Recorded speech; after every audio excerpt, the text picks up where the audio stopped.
அஸ்ஸலாமு அலைக்கும். நான் ஒரு டிஷ்ஷு செய்ய போகிறேன். அதுவும் தோசைக்கு தொட்டுக்கலாகவும் சாப்பிடலாம், சப்பாத்திக்கு தொட்டுக்கலாகவும் சாப்பிடலாம். வீடியோ ஆன் போட்டா. ஒரு கரண்டி எண்ணெய் ஊற்றவும்.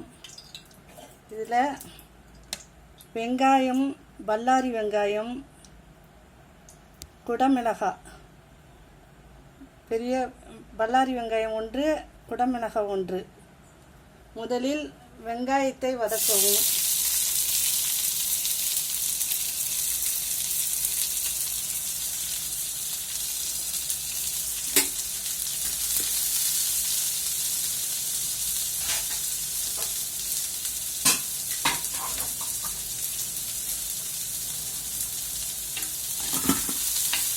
வெங்காயத்தை வதக்கி அதில் கொஞ்சம் உப்பு தூள், ரொம்ப இல்லை, இவ்வளோண்டு உப்பு போட்டால் போதும்.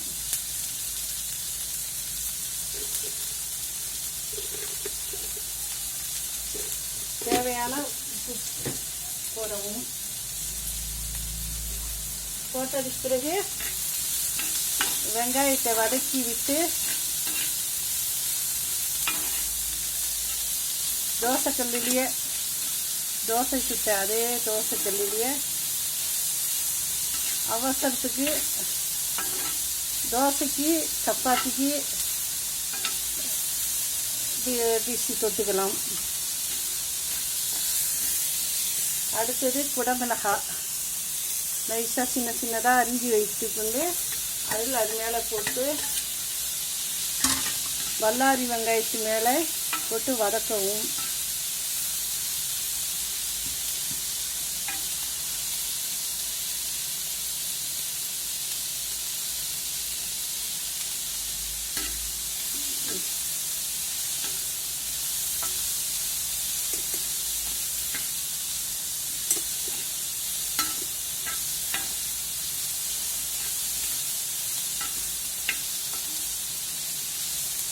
வதக்கிய பிறகு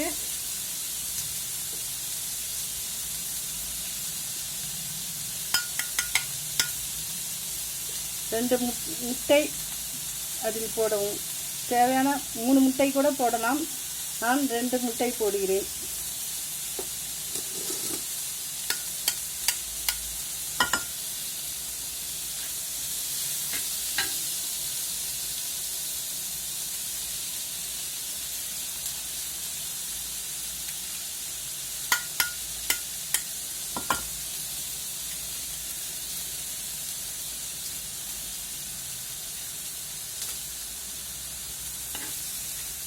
போட்டு முட்டையை கொத்தி விடவும். கொத்து பராட்டா போல் முட்டையை வெங்காயம், குடமிளகாய் கலவையில் போட்டு இது கொத்தி விடவும். தேவையானவங்க கரம் மசாலா தேவைப்படுறவங்க போட்டுக்கலாம். சின்ன பிள்ளைங்களுக்கு இதே போல் செஞ்சு கொடுக்கலாம்.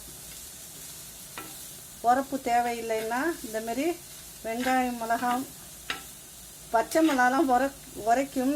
இது குடமிளகாய் உரைப்பு இருக்காது. அதனால் குடமிளகாய், வெங்காயம் போட்டு டிஷ்ஷு செஞ்சு கொடுங்க. பிள்ளைங்க அருமையாக சாப்பிடும். காரம் தேவைங்கிறவங்க கரம் மசாலா போட்டுக்கலாம்.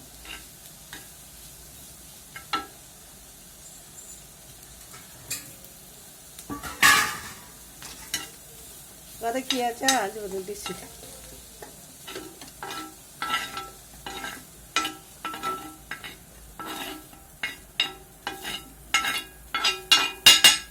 பத்து நிமிஷம் கூட ஆகாது.